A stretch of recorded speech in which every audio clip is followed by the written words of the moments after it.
but you only increase the power by about a factor of 3. And you increase the cost by only about 50%. The more you buy, the more you save. The more you buy, the more you save. The more you buy, A great deal of captured, retained waste that we can now relieve out of the system. Je mehr du kaufst, desto mehr kannst du sparen. And that will translate into savings. Savings in money, savings in energy. And that's the reason why you've heard me say, the more you buy, the more you save. the More you buy, the more you. save. And now I've shown you the mathematics. It is not accurate, but it is correct. The more you buy. The more you save. Excellent. Okay, that's called CEO math. CEO math is not accurate, but it is correct. The more you buy, the more you save.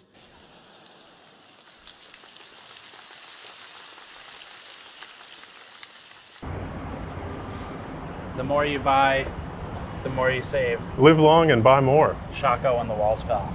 Timba, his arms wide.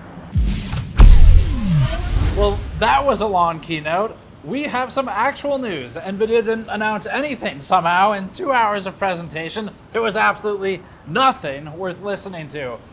By 2017, the world discovered transformers, In a taste of our dystopian future, just like humans. This is in our near future. This is the way applications are going to look. NVIDIA says that it can now power better digital brand ambassador experiences. In our briefing with the company, I asked the hard questions, and the question was, what is that? And our presenter didn't know, so he deferred to another one who didn't know, deferred to another one, and eventually we got the answer. And there'll even be AI brand ambassadors. Spoiler alert though, I'm skeptical, but again, the hard questions are the ones like, define the buzzwords. So our follow-up was, but why? Anyway, eventually we were told that it's for companies that want to either create celebrities to promote their products or use them as customer service representatives.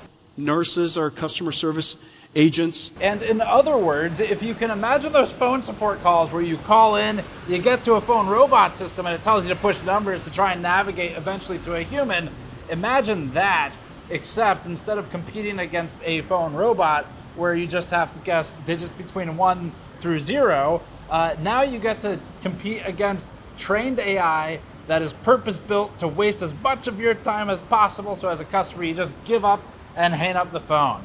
That's my vision of the dystopian future that these digital brand ambassadors and customer service representatives will eventually enable. It'll be great for shareholders. That's good. Great. Hi, I'm Ema.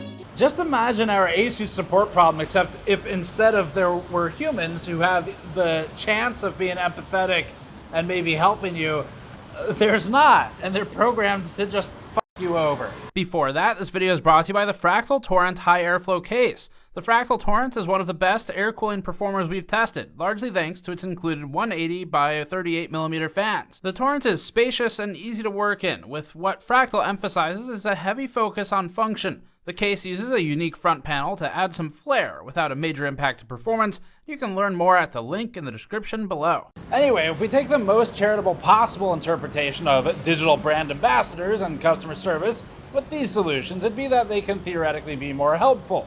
But again, the reality is that money's the root of all evil and will ruin everything that is involved in this AI chain, so instead, probably the companies of the future will just use it to figure out how to trick customers while being a little more legally informed and also informed of the policies to skirt right between all of the problems. There was, however, some actual gaming news as well. So they have a new G-Assist thing, which is also AI integrated, because buzzwords. And they had a few other things like Remix getting open sourced. So we'll cover all that news, but first, one more word from our future AI overlord, Jensen Huang. But this is a gamer GPU. But you and I know that this is what a GPU looks like. This is one GPU. Let's start by looking at G-Assist, which NVIDIA did not announce or talk about at all in its 2-hour presentation, even though it's kind of cool. A little concerning, but also kind of cool. NVIDIA's Project G-Assist is a new software utility that they've made. It's to try and help players with game progression. So the tool takes voice or text input from the player, takes screen input from what's visible currently, and then system level information. It feeds all of that into speech recognition, computer vision, and APIs within the agent framework that it has, and uses an LLM to respond to the player's questions. So some of these are simpler and realistically not at all different from just running something like PresentMon with an overlay, such as asking it to recall the last minute of latency. That doesn't need an LLM beyond the plain text interaction. What leans more on the AI angle, though, is asking the assistant how to craft things or how to progress when stuck. Think of what you'd type into Google for help, or what you would call the Nintendo hotline for help for in the 90s. I've been playing games for a very long time. And then that's what the assistant will try to answer without ever leaving the game. There are some cool things in here, so it feeds text and screen information into the LLM. It can run locally or remotely. Of course, it's accelerated by RTX, so it can sell more cards for them, because The more you buy, the more you save. some examples they showed were things like, what's the best early game weapon, and where do I find crafting, or do you see anything on the screen that you can help me understand what's going on, which seems like an interesting path to a Pokédex integration in some kind of game in the future. This could be useful if you get stuck in a game or something, or you just don't understand the menu system. And then on the maybe more cynical side, or at least concerned side, is just the fact that it is eliminating the need to go to the internet to get information, which is where the information came from. And so even ignoring the sort of intellectual property debate, completely ignoring that, let's just look at only the fact that currently these LLMs are able to use an enormous amount of information to build the answers. So as you remove the need to produce more of that by getting involved in discussions on forums and things of this nature, or writing game guides, eventually it will, I would think, have less to be trained on, or at least different material to be trained on. Maybe it's trained primarily on interactions instead, and you might end up in a feedback loop situation, or maybe a kind of cycle of content growth and content decay. And of course, shrinking the need to go to websites will reduce the amount of them available with game guides, reduce the amount of interaction on forums, and eventually we'll see where that leads. Another piece of the more maybe positive news is RTX Remix, which again was completely left out of the presentation. The presentation was mostly focused on things like Jensen going to night markets and getting stabbed in the face or something. I'm not really sure what that story was about. My face was cut because somebody was washing their knife, and I was a little kid. But my memories of the night market is so deep because of that. And I used to love, I still love going to the night market. It's paraphrased, but it's not that paraphrased. And then there was also something about a street vendor, and I think they walked to the wrong side of the stage like twice. There's some other quotes about AI. I showed you Blackwell in the prototype state. The other side. And it goes into DGX systems.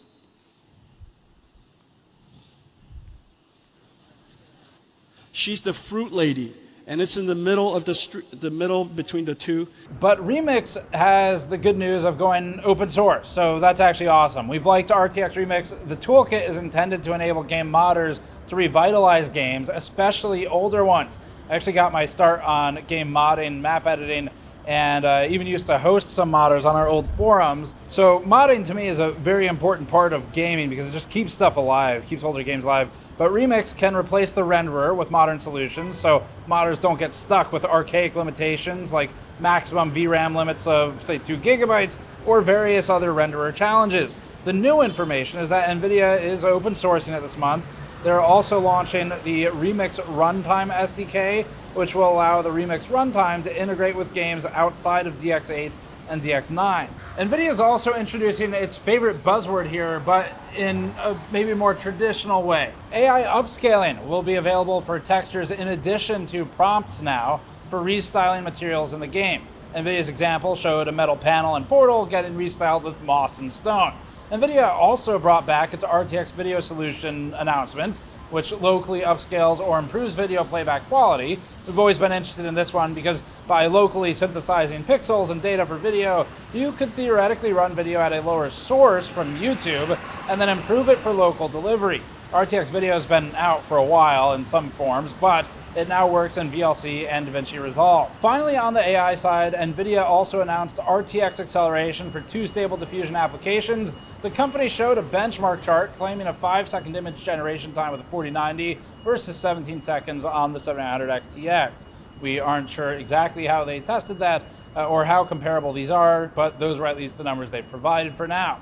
The image it generated appears to be a green-suited NVIDIA superhero, and we know it's NVIDIA because zooming in, you can actually see in the background that he leaves a trail of money everywhere he goes. Taking a break from the AI buzz, one of the announcements we genuinely liked from NVIDIA was its small form factor effort. GPU size compatibility in cases has been a challenge for a couple years now, to the extent that we normally have an entire section of ITX reviews dedicated to video card compatibility. NVIDIA is now introducing a badge system that gets assigned to both the video card and the case for SFF compatible, they call it. Currently, all that really means is that one of the components fits within a 50mm thickness, 304mm length, and 151 height, whereas for the other component, the card, it means it's 50mm by 312 by 154.5 or smaller. If both a card and a case share this badge, they will be compatible with each other. Absence doesn't mean it's not compatible, as it could just mean that the badge hasn't been added, but it would mean that you should double check.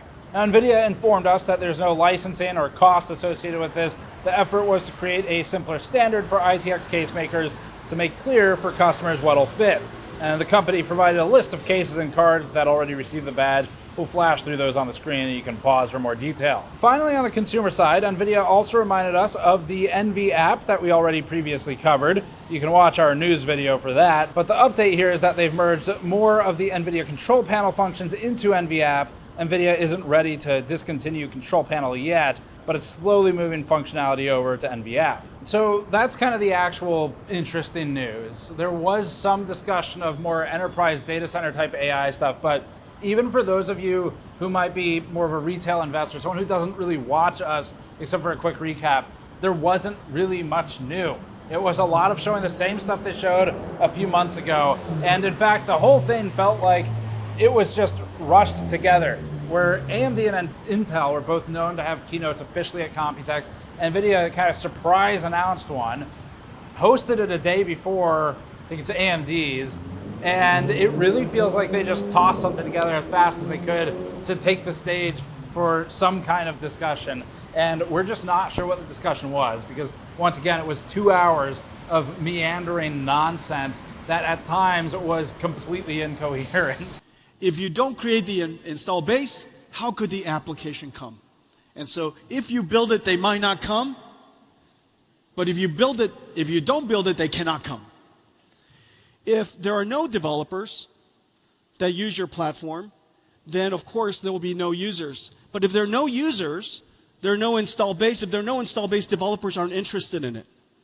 Developers want to write software for a large install base. The market, developers by developers, developers, developers, developers, developers, developers, developers, developers, developers, developers, developers, developers, developers, developers, developers, developers, developers, developers, developers. Yes! So I'm really not sure what I watched, but there is interesting stuff. They just didn't really talk about it, at least not news. Everything else was stuff that we pretty much already heard about or knew in some capacity, and whatever was new in there was buried in all of the random bullshit.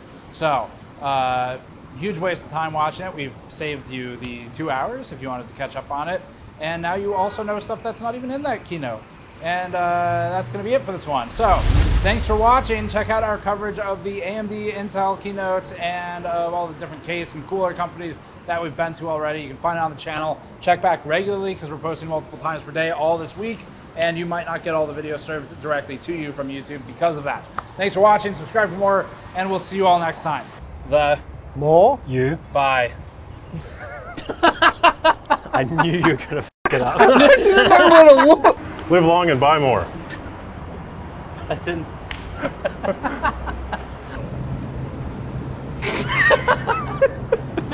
I didn't even laugh that time. That was you. All I did was look at you. It's like too much. The more you save. You're not taking this seriously, Steve Burke.